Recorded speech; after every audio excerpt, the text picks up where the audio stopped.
Have you ever thought about the way you think and execute on referrals in your business as an ecosystem? Well, after this episode, you will.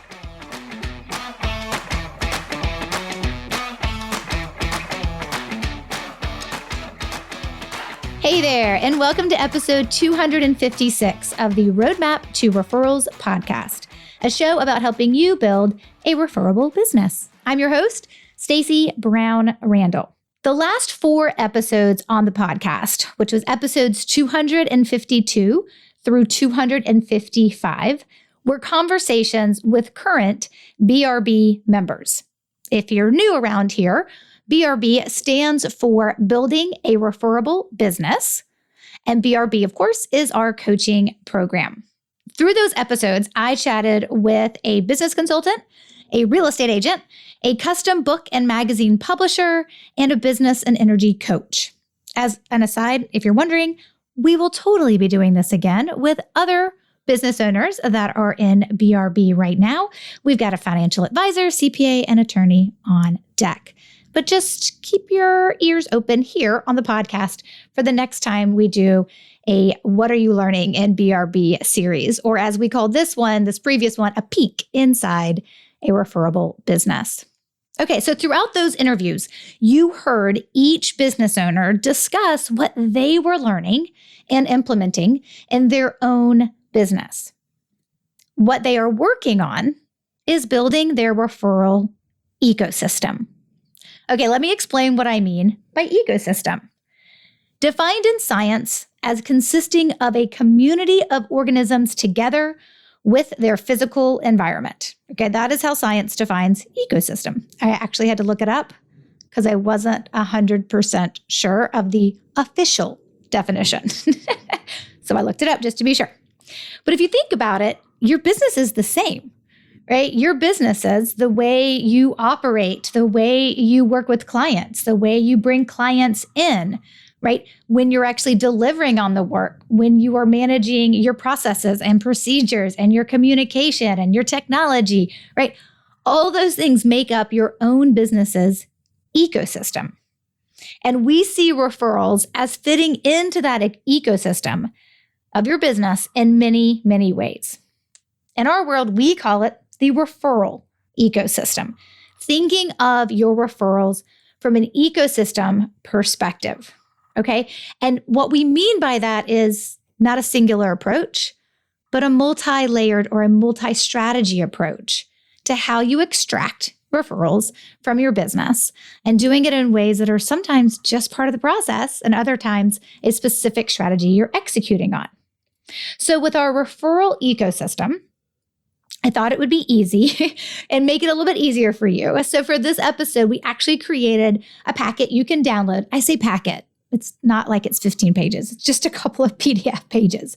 But we created a download packet because walking you through a referral ecosystem, my friend, is very, very visual. We need pretty colors, and you need to be able to see this to grasp what we're talking about in this episode. And to help you think through the parts of your referral ecosystem, we've created a decision tree. You know, that good old decision tree. You know how however you answer one question sends you down the left or the right path? Yeah, that's what we're talking about. Okay, so you'll want to download the decision tree visual that is a part of this packet, because if you were doing anything else instead of taking notes during this episode, you're totally going to miss some key information, and that's okay, right? You do what you're doing, whether you're on a walk right now, you're commuting to your office, maybe you're running the kids somewhere, maybe you're cutting the grass, I don't know, right? Maybe you're sitting at your desk taking notes, which is awesome too.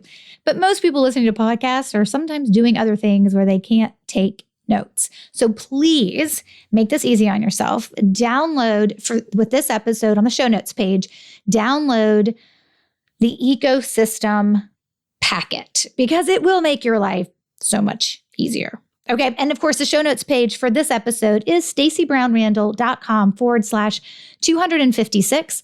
And of course, that is 256 for episode 256. And Stacey has an E. Okay. Let me break down first the referral ecosystem's parts, right? This is where you can generate referrals throughout your business. So we look at this in a couple of ways. First, we know that you can generate referrals, right, within your business from identified specific people. We call those referral sources, And your referral sources, they're either existing because they've referred you before, or they're potential, like you'd really love it if they would start referring you.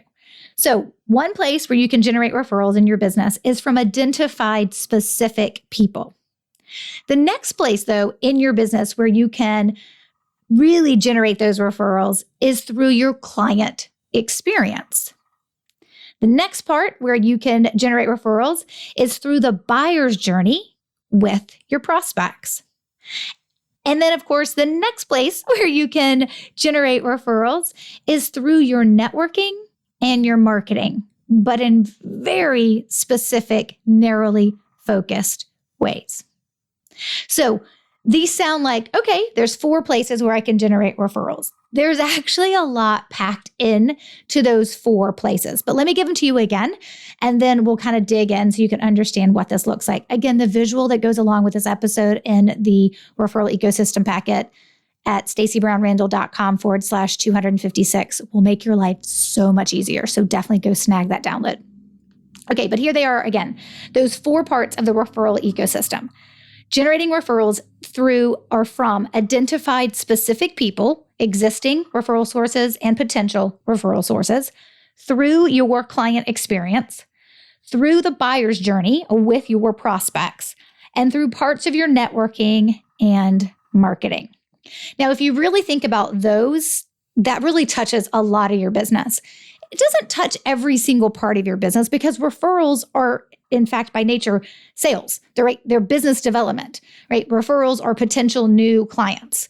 And so really referrals kind of hangs out in your sales strategy, but it permeates itself in other areas. So you won't necessarily, right, see referrals being able to generate them through your QuickBooks like that. So it's not like it's in every area of your business, but these are the key areas of your business where if you're doing the right things with the right, sometimes it's just saying the right thing at the right moment or having something like in that moment, like as a part of your process, as a part of the email that goes out or as a part of that meeting that you have, whatever it is, there are things that you can do that will allow you to plant referral seeds in those moments. So you start building up this permeance within your business of this idea of referrals. And you do it in this number of different ways. And we break this down by 4 parts, okay?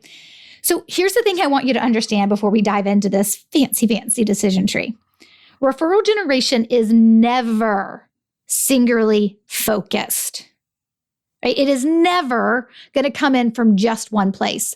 There are people out there today who will teach you, hey, you just need to ask for referrals from your new clients, and that'll get you referrals that you need, right? Or you just need to make sure that you are constantly pitching your referral bonus program. It pains me to put those words together in a statement, right? But you need to pay people who are sending you leads, which are then called referrals, but they're not because you're paying for them. Okay, soapbox for another day, right? So you just need to constantly be promoting the fact that you pay for people to send you clients, right? Through your quote unquote referral program, which is not a thing, but okay. Anyways, right? So yes, can you have one singular focus in your business from how you generate referrals? Sure. And I definitely have clients who go through, my individual online self-study programs and they're like, I just need this strategy. But what I found with people like that, when they're like, I just need this strategy or this strategy and that's it, no more, right? There's usually some other things already working in their business. Other times I find that people are like, hey, things are working. I just want everything to be better. And then of course they're looking for way more strategies. They're looking for that ecosystem. They want to put into place lots of different things that are working a lot of times without them touching it, like working in the background, helping plant referral seeds and generating referrals, right? So these are the things I want you to think about because we don't teach referral generation as a singular focus. That doesn't mean you can't use it as a singular focus, but that's just not how we look at things when we are building a referable business because there's all kind of places where we want to infuse this into your business. So for us, it's never just one strategy, but it's a multi-layered strategy touching multiple parts of your business and specifically your business development, which is, how you bring in new paying clients. And of course, please hear me say this, and I'm going to say it twice. You never implement all of this at one time. Let me say this again for the people in the back. You never implement all of this at one time. Okay, so to help you decide where to start, where to put your focus, we're going to do a little decision tree. The good old decision tree. You know, it is the other part of the download, so you'll want to grab that. So as I'm asking these questions and you're answering them possibly like out loud in your head or whatever, you'll want to be able to eventually go back and write down your answer because it's a pretty in-depth decision tree. Like we try to keep the visual pretty simple, but as you look at the visual while you're listening to this episode, even if you're listening to this episode now for the second or third time, right? As you go through this, it'll make way more sense. All right. So that decision tree is going to help you decide where you start and where you put your focus. So definitely make sure you download it. Okay.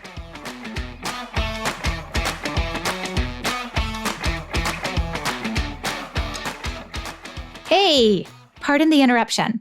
In just 2 days, May 11th, 2023, I'm hosting a live private training to show you how it all works inside the Building a Referable Business coaching program, aka BRB. During this live private training, I'll explain how we strategy stack to get you off to a fast start, how to calculate your ROI, and the framework BRB is built from. To grab your seat to this training, you must complete your BRB application ASAP, like prior to Thursday. The training is specifically for those who want to understand how BRB works. They want to understand how we make the magic happen, and of course, what's included in BRB. So you go to stacybrownrandall.com/referable to learn about everything you receive inside BRB. And then, of course, you submit your application by just clicking on the green Apply Now button.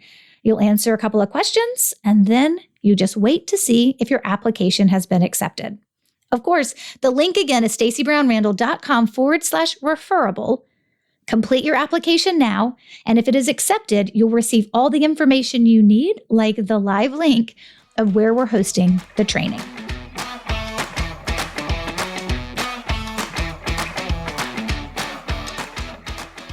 Okay, let's dig in to this decision tree. I don't know why I'm so excited about a decision tree. Maybe I'm a little crazy. That's actually quite possible. Okay, so let's dig into decision tree. Remember, of course, if you want to download the referral ecosystem packet, so you actually have the visual pieces and the decision tree, do that now. The download link is stacybrownrandall.com/256. Stacy has an E. So here's how I'm going to do this. I'm going to start with the first question and work my way down one side of the decision tree based on the answer to that question. And then I'm going to loop back around and I'm going to go back down the other side of the decision tree based on a different answer. So you're going to hear one side first and then the next side. I'm not going to jump back and forth. I think, well, that would just be confusing for me, which I know then would make it confusing for you. And so we'll talk about the things, right, that kind of are all encompassing within this decision tree, but we're going to go part by part. Okay, so here's actually the very first question you need to ask yourself, or you actually need to calculate to figure out, are you going to the left side of this tree or the right side? Okay, so the very first question you need to be able to answer is, what is the average number of referrals you receive in a year? Please remember, a referral is only a potential new client referred to you by someone else. If a client comes back to work with you again, that is a repeat client. They are not a referral. So a client cannot refer themselves, right? So when you're looking at your referrals, it needs to be, here's the prospective client's name, and here's the name of the person who referred that prospective new client to me. Those names should not be identical.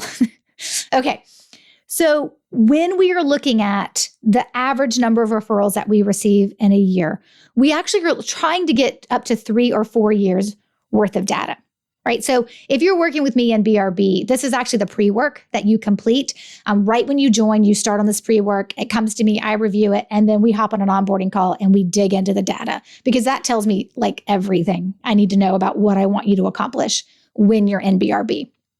It's kind of crazy how like one little calculation can do that for me, but that's what happens when you've been doing something for a decade. So you're going to need to get the number, right? It's a number I'm looking for, right? Not a range, no ranges, number only, but it's the number of when you take the number of referrals you've received over the last couple of years, and then you average them together. What's that number? What's the average number of referrals that you receive in a year? And so if you've only been in business a year, then you're just going to work with what you have, right? Your average from 1 year is what you got. You've only been in business for 6 months. Okay, just take that as your average, right? But if you've been in business 6 years or 12 years, I just need 3 or 4 years worth of data. And what I need you to be able to do is say, here are the people that were referred to me in 2022. Here are the people that were referred to me in 2021 and 2020, right? And if you want to go back to 2019, awesome. But I want you to use full years. So at the time of this recording, right, we're talking like when you guys are listening to this, it's May of 2023, right? So I don't want you pulling the first 4 months of this year because it would throw off your average of what you typically do in a year. So you wouldn't use the numbers, the referral number from this year, but you'd look back at 2022, 2021, 2020, and maybe even 2019 if you want to get one more year past or prior to COVID, or maybe not, you don't. And then you take the number of referrals each in those years, right? You guys know how to do an average. You add them together, you divide by the number. It's 3 for 3 years, 4 for 4 years, and that gives you an average. The answer to the first question is whatever that number is. So here's how we answer this. Do you average more than 6 referrals a year? Or do you average less than 5 referrals a year? That's the demarcation line for if you're going right side, left side down our decision tree.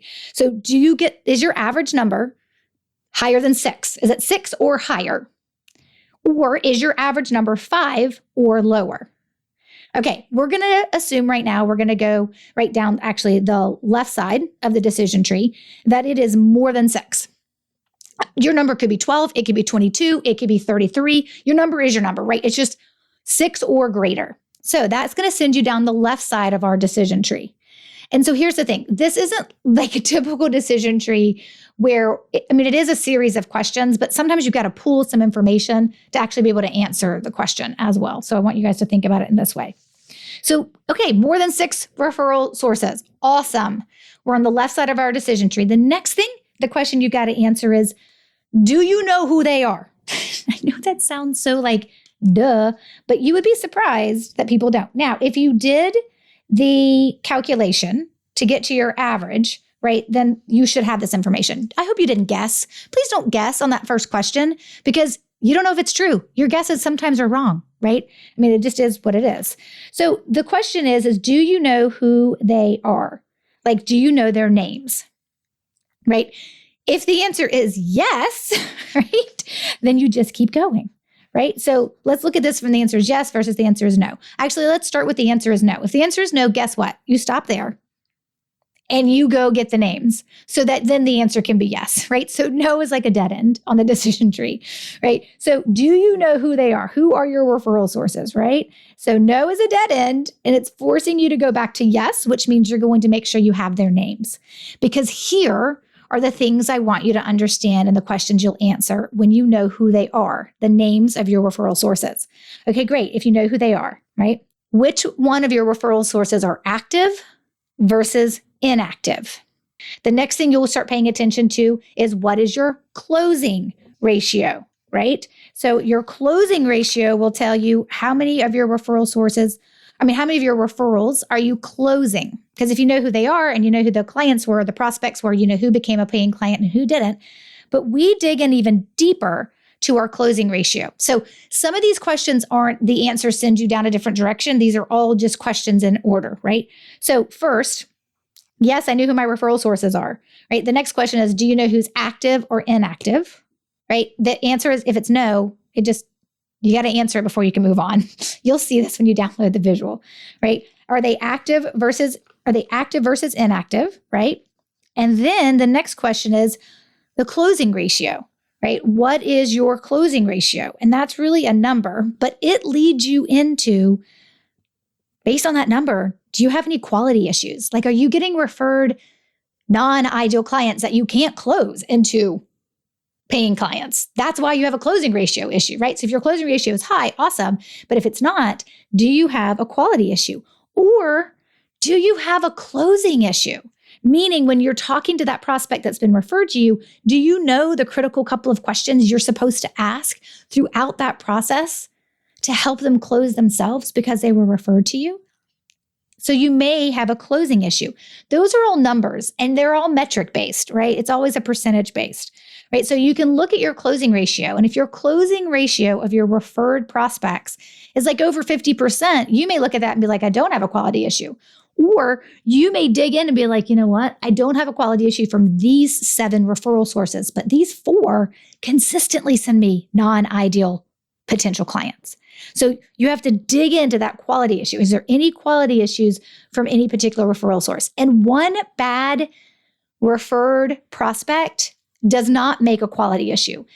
We only determine a quality issue when we see repeatedly they're referring you people who you cannot work with, right? So like from a real estate agent's perspective, it's like you're repeatedly getting referred clients from this one referral source, and these people aren't even interested in buying a house, right? Or selling their house, or they literally have no money for a down payment and they can't get pre-qualified, right? So like that's a quality issue. On the other side, the closing issue is if you're getting quality ideal clients and you're not closing them, the problem could be, right? The issue we want to solve could be within your process of closing those referred prospects. Okay, so at this point, right, for where we are in this fabulous decision tree is we have got ourselves down to the point where we know that we're getting more than 6 referrals in a year. We know who our referral sources are. We can identify them as active versus inactive. And then we've gone through and answered the questions about closing ratio, like what is it? And does that mean we have a quality issue or a closing issue? Okay, here's the final question in that part of the decision tree. And that is, do you need more? Do you need more referral sources? And if the answer is yes, well, that ultimately aligns with the right side of our decision tree, right? Because you need more. Now, here's the thing. You could have 12 or 29 referral sources and think, I need more. You could have 62 and think, I really need 75, right? Like your number is your number. I'm not going to tell you if you need more referral sources. But on this side of the decision tree, that's the last question is, do you need more referral sources? And if the answer to that is yes, of course, then you need to learn how to cultivate new people into referring you. And how you can do that is either through your client experience, though that does take a little bit longer, or by actually cultivating identified people that you want to start referring you, right? Which is just a different strategy. Okay, so let's go back up to the top of our decision tree, right? And now let's look at the right side of this decision tree, which is you answered, I have 5 or less referral sources. So the ultimate question there becomes, it's very simple. If you don't have at least a half a dozen of people referring you now, so you've got 5 or less, maybe you have 0, maybe you have 2, 3, 4, right? It's 5 or less people referring you. You have one place you need to go. And that one place you typically need to go is to cultivate new referral sources. But hang on, because what you may determine, and the decision tree will walk you through this, what you may determine actually is your client experience, like what your clients are experiencing when they work with you, isn't actually making you referable. And that's the issue you need to solve first before you then start actually looking at and identifying clients and centers of influence that you want to start referring you.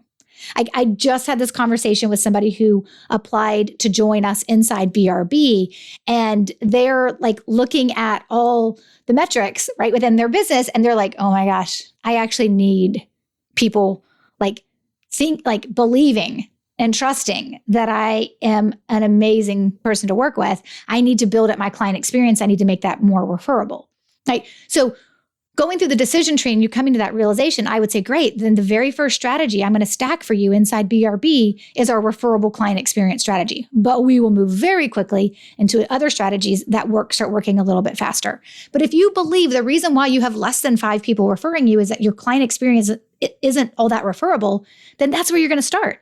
Right? So if it's less than 5 people referring you, you're either going to be like, yeah, I need to fix my client experience, or I need to learn how to cultivate people to start referring me that have never done it before. You guys heard this in episode 253 when we talked to Fabi, and she'd gotten 15 referrals in the first 90 days of this year. And 4 of those referrals came from brand new people referring her that she had started to cultivate through our process, right? So it can work. And for a lot of people, it can work quickly. It doesn't do that for everybody. It's not a guarantee.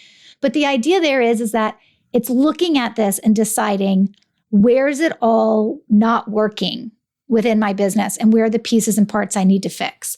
Now, as you're going through this decision tree, right, things are coming out of this, which fit into, and as you kind of like work through the decision tree, which fit into those parts that I talked about earlier for that referral ecosystem, which are you getting referrals from identified specific people, right? Those are your existing referral sources or potential referral sources. It's kind of where the decision tree starts, right? But then there's also, are you getting referrals through your client experience, right? So the question is, do you feel like you have a referable client experience? Now, if you're on the left side of the decision tree, you'll notice at the bottom, like after you're like, hey, do I need more referral sources? Yes or no? The next question is, do you need to tighten up or make better your client experience to make it more referable, right? Because we can always be improving, even if we have a bunch of people referring us. Maybe not. You may be like, nope, I'm good there. Check the box, right? So when we think about this ecosystem, we look at it no matter if you're getting a lot of referrals or not, we look at everything, right? But as you're going through this process, you actually heard me talk about those 4 main places, right? The 4 main parts of the ecosystem where we see referrals being generated. And I actually talked about them throughout that decision tree. So as you answer the questions in the decision tree, you'll notice, hey, actually, I have a closing issue with the prospects that are sent to me. That's my ability within the referral ecosystem, right, to generate referrals through the buyer's journey with my prospects. Right? Now, what's not included on the decision tree, or what we like to say, once you get all this figured out, then you may want to look at some additional strategies, which could be what you're doing when you're networking, right? What you're doing when you're on social media, right? And so there are other things that we kind of like sprinkle in that you would not see on the decision tree, because those are hard tactical questions. But then there's these additional strategies. Sometimes we call them situational, and sometimes they fall into the next level group of the things that we want to make sure that we're doing for planting referral seeds in different aspects of our business. So here's the thing. I know this episode is like, whoa, I just drank from the fire hose.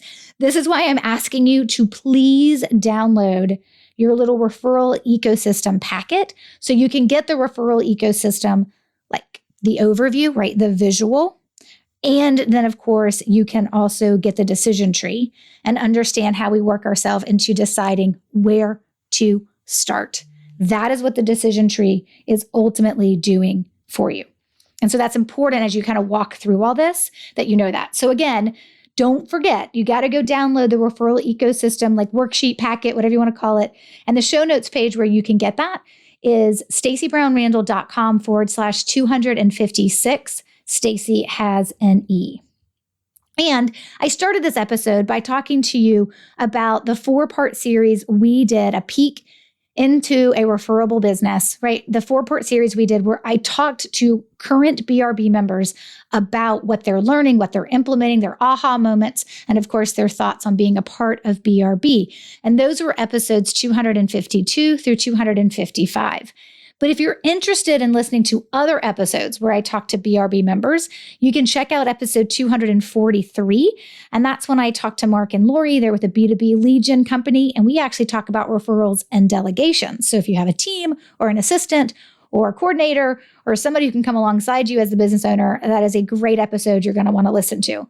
Then we've got episode 228, and that's where I talked to Denise, an interior designer, about the intentionality behind her building her referral strategy slowly and with and steadiness, right? So that she could handle increased capacity because she did double her referrals and her time in her first year within BRB. We'll see what she does this year as well. And then, of course, you can listen to episode 221, where I talked to an owner of an expense reduction analyst franchise and a supporting strategies bookkeeping franchise about their success that they had after implementing strategies. And then we've got episode 209, where I talked to a jewelry concierge, and episode 204, where I talked to a business consultant. And then episode 189, where I break down 5 years of referral success following my methodology with an attorney who's been with me actually 6 years now. So that one's a little bit older. I got to get her back on. We got to do another one to break down all the goodness that she is put into place by using our strategies. So those are just some additional episodes. If you want to go listen to people, business owners just like you, who are having the transformation you deserve to have, go listen to their episodes, get inspired. And then, of course, if that means it's time for you to at least apply to building a referable business so that you can then have all the information to make the decision to join us inside BRB, the application is the first step, because first you got to be accepted. Then if you do it now, you can attend our private live training on May 11th, and then you can see how it all works together. And then you'll have all the information you need to make the best business decision for yourself right now. So again, all the links to those episodes will be listed on the show notes page, plus the downloadable packet that you can get for your referral ecosystem at stacybrownrandall.com/256. That is the show notes page link for this episode. Okay, coming up next week is episode 257. And with a title like Do This, Not That for referrals, you know it's going to be good and informative. Until then, you know what to do. Take control of your referrals and build a referable business. Bye for now.